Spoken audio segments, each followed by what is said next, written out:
Hi folks, welcome back. Okay, so this time around I've got another model on the table, but I thought I'd switch things up a little bit this time. Normally I start the videos, the model is fully prepped, primered, and I'm ready to hit it with paint. But this time I figured just to be a little bit different, I will just show you the raw print before I've done any tidy up at all. So we are back with another Star Wars model. Now this time it is of a droid called Chopper. He's featured in a few of the sort of spin-offs, most notably I think Rebels and the Ahsoka TV show. So he's not exactly a character I'm particularly au fait with, but he's kind of a cool design. And sometimes when you subscribe to these Patreons, you end up printing models that you probably wouldn't have otherwise, but you just, they arrive in your inbox each month and you just sort of get a bit tempted, which is certainly the case on this one. So I'll take you through the pieces very quickly. Obviously that's the head, this is the body, which is quite a chunky piece. Simply pops on top like that. We have the two legs. I think, no, that can't be right. I'll get them right the right way. There we go. So he's a pretty nice model because he's fairly stable. He does come with a base, but it's not really needed.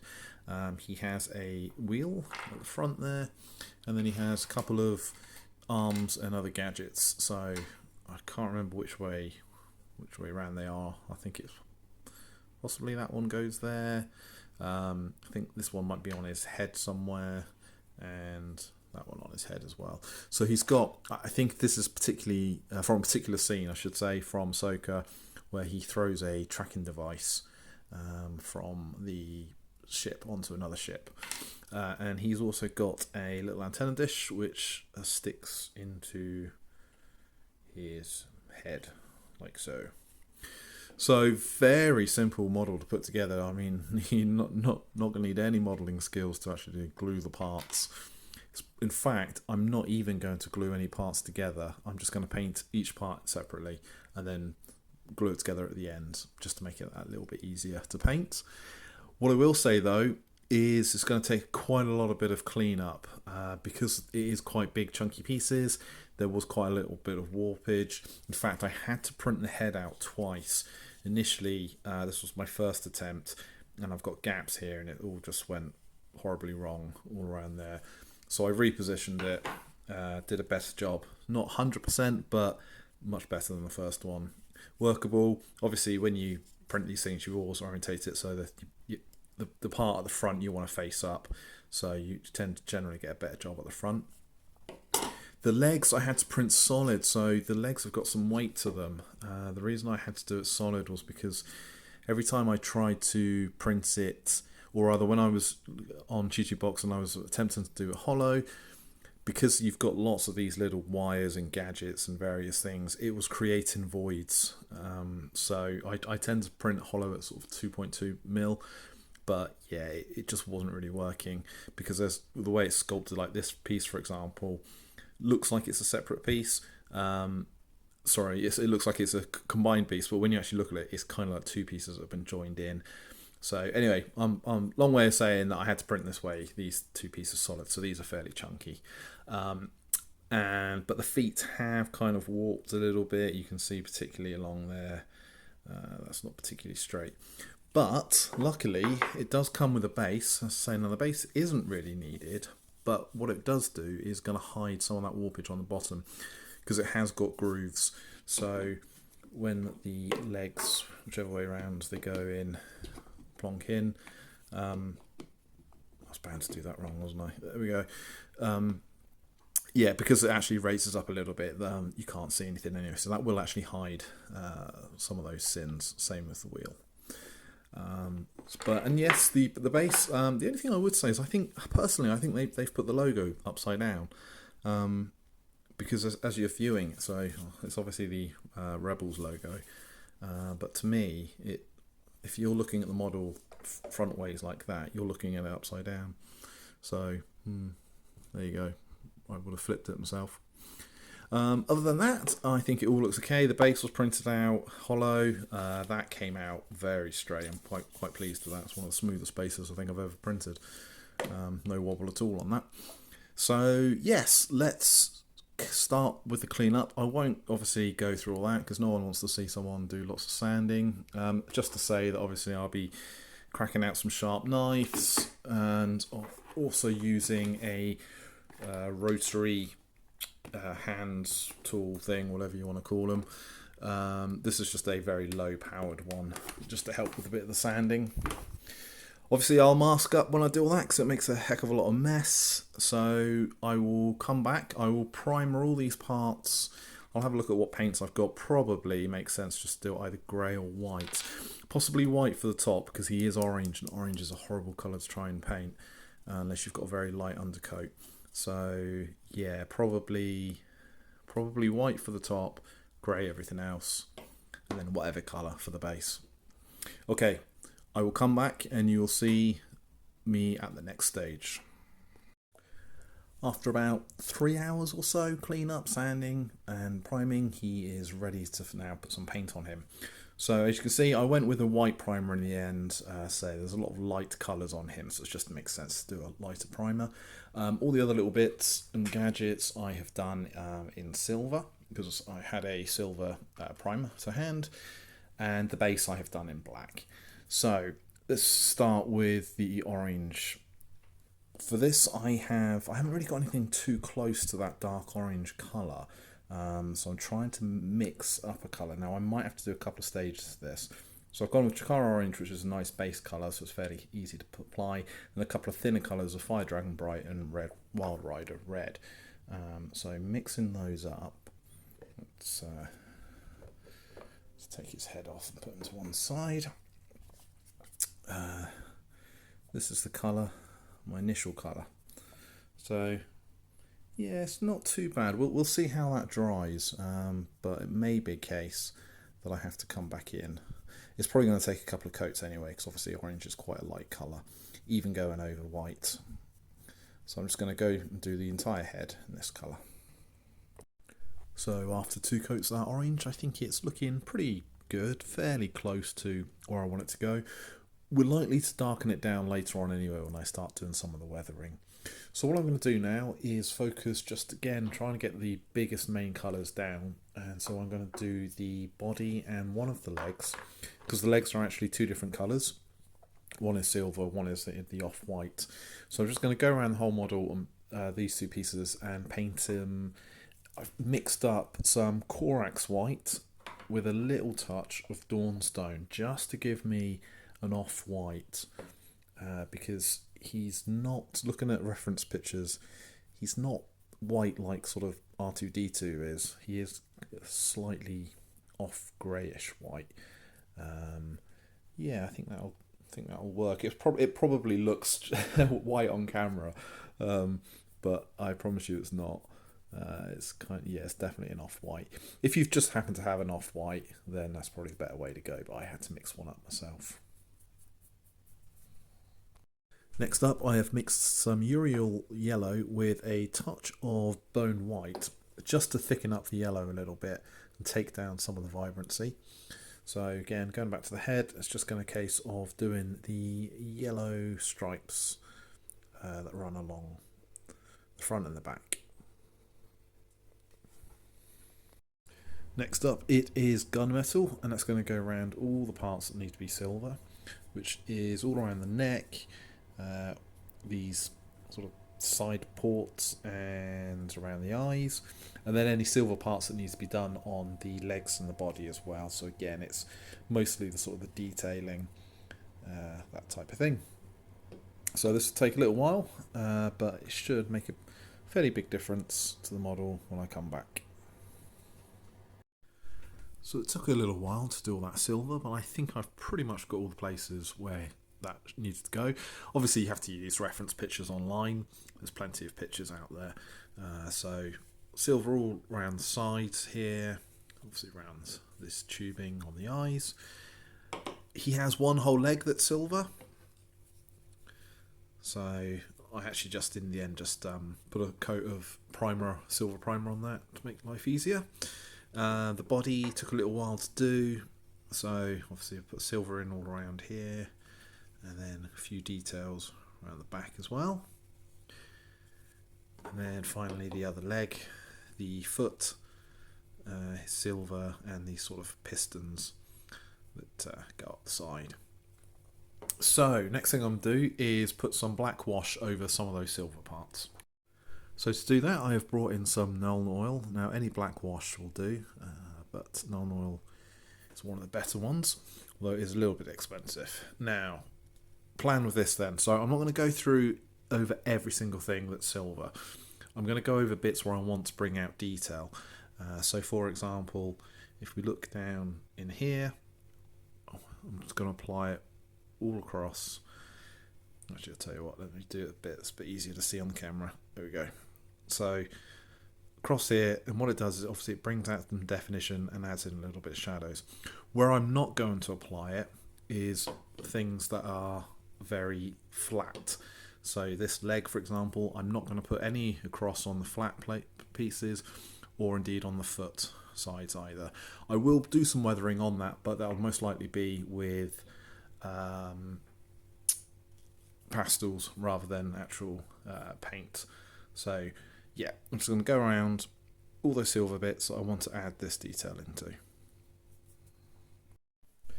And after that black wash has dried, you can see that it's definitely brought out some of the details.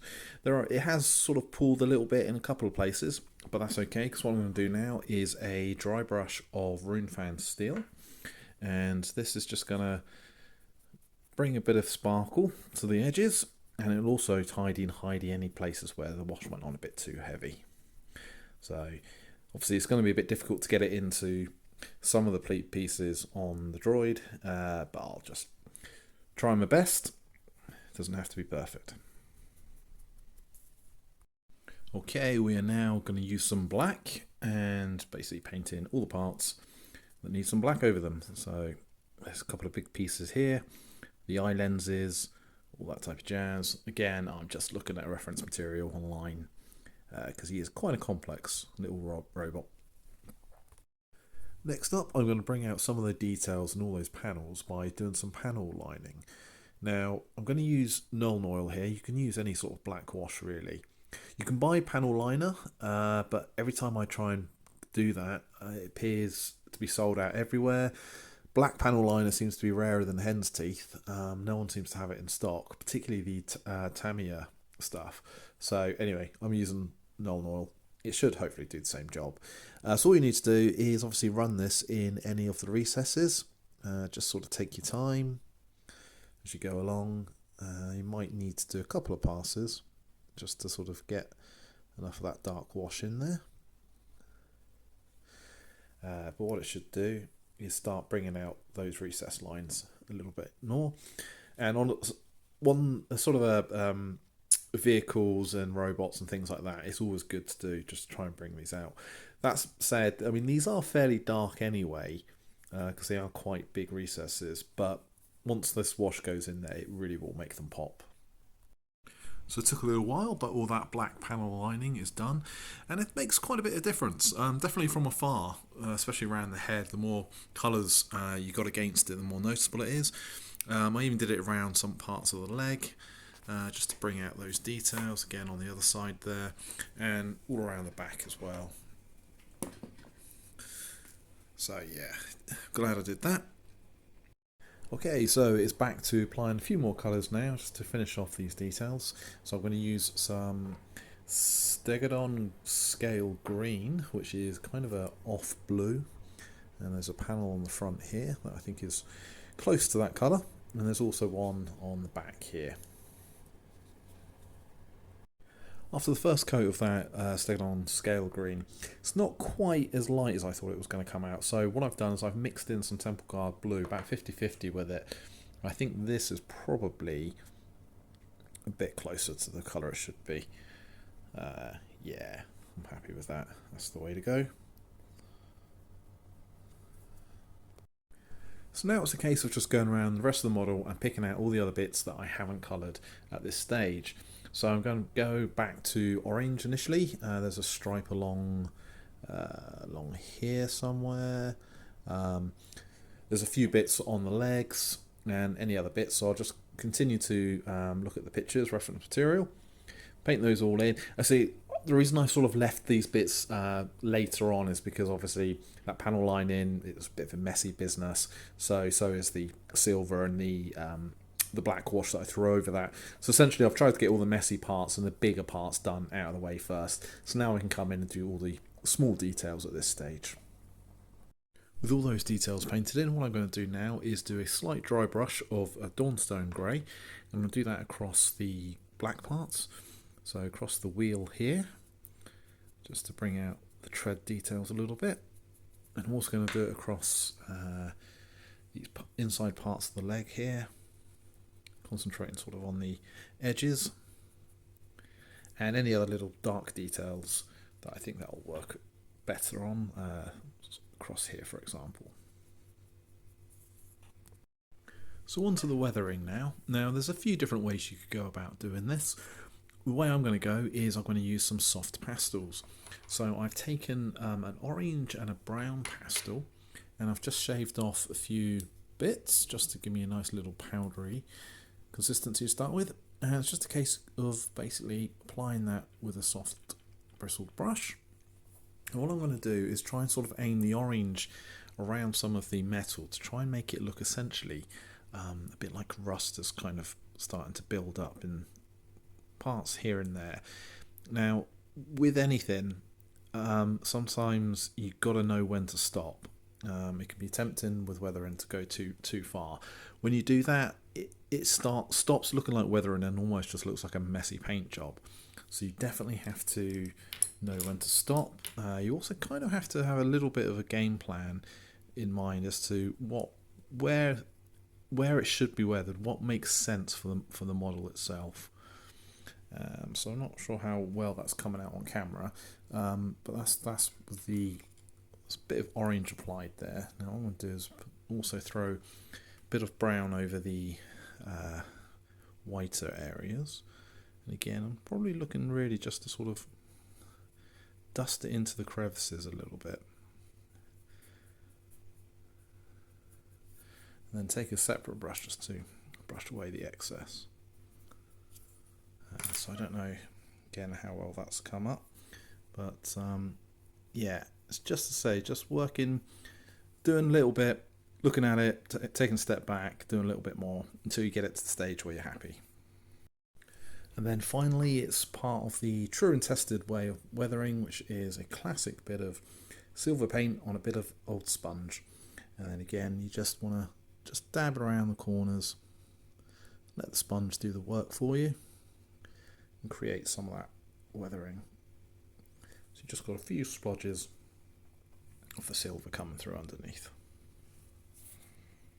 So chopper is now complete, and I've glued them in place and I've set into one side to dry.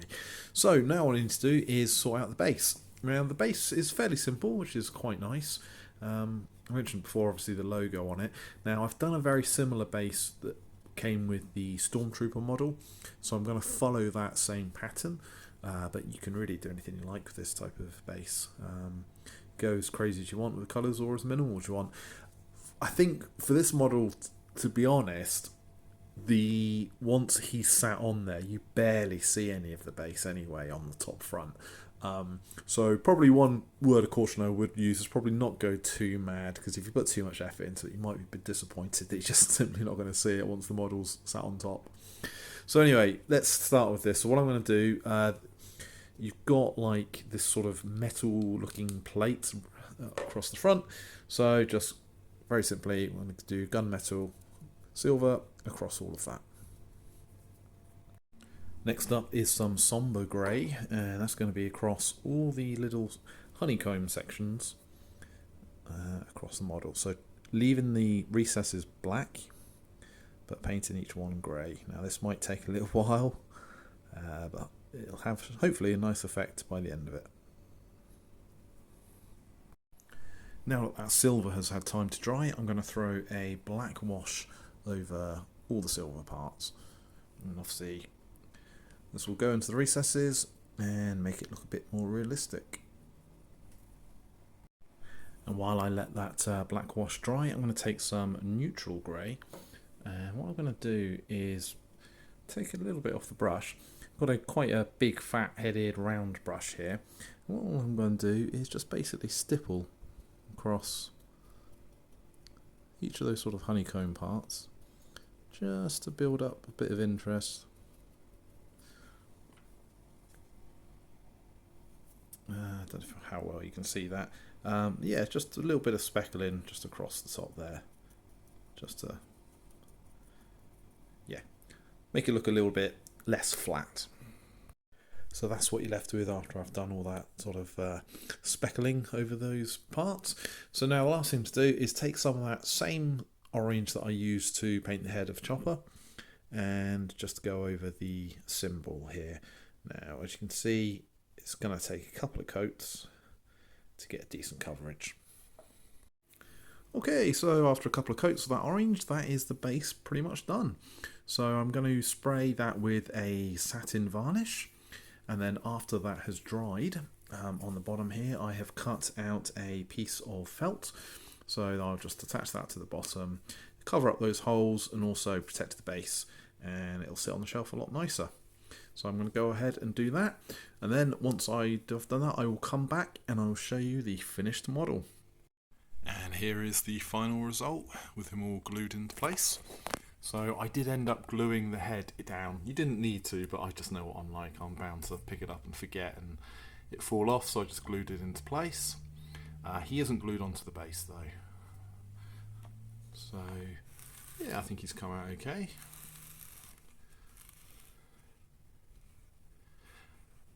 Sort of the detailing around the side and back. There's that logo. And round the other side. So he's got all his arms glued on now. Oh, and his little antenna dish at the top. And yeah, he definitely looks the part. It was a fairly straightforward paint job, this one, but that said, don't underestimate it because there is a lot of details you've got to try and take care of. So yeah, it's a little bit more difficult than it might look at first glance. As I say, it's kind of a paint by number straightforward job, but you need to look at the reference pictures. I'm bound to have made a mistake somewhere. It's just inevitable, but I've tried my best to match things as closely as possible. In terms of the model was very accurate. I did notice there's just one minor thing. On looking online, he has another wire that sort of goes from his foot up to the middle of his leg on that side, which is missing. So that's the only thing that I noticed wasn't quite accurate, but everything else looks spot on. You don't need to put him on the base. Oh, sorry, you don't need to glue him on the base. He stands perfectly fine just as is. So if you don't want to do the base, you don't have to. I say that's how I tidied up the bottom with that felt there. And what I will finally do, just to give you a bit of comparison size, he is 1/6 scale. I just printed him just exactly how he comes. And this is a Stormtrooper that I did a while back, and again it's by Wicked as well. So again, both of them are printed in 1/6 scale exactly as they are. So it gives you a little bit of a size comparison there. So yeah, I think he's pretty much how he should be in size. And yes, he definitely looks the part. And yeah, it's a nice little model, as I say. It's a nice little one just to sort of have on your desk or something like that. You know, put on your desk at work or something. You can just sort of stand there and watch you through your day. Not quite sure where I'm going to put him. I'm running out of cabinet space, to be honest. But I'm sure I'll find a home somewhere for him. Okay, I think that'll just about do it for this video. Hope you found something of interest there. I'll put a link to where you can grab these models in the description. Please leave a comment, like, subscribe, all that jazz. And I will see you in the next one. Take care, everyone.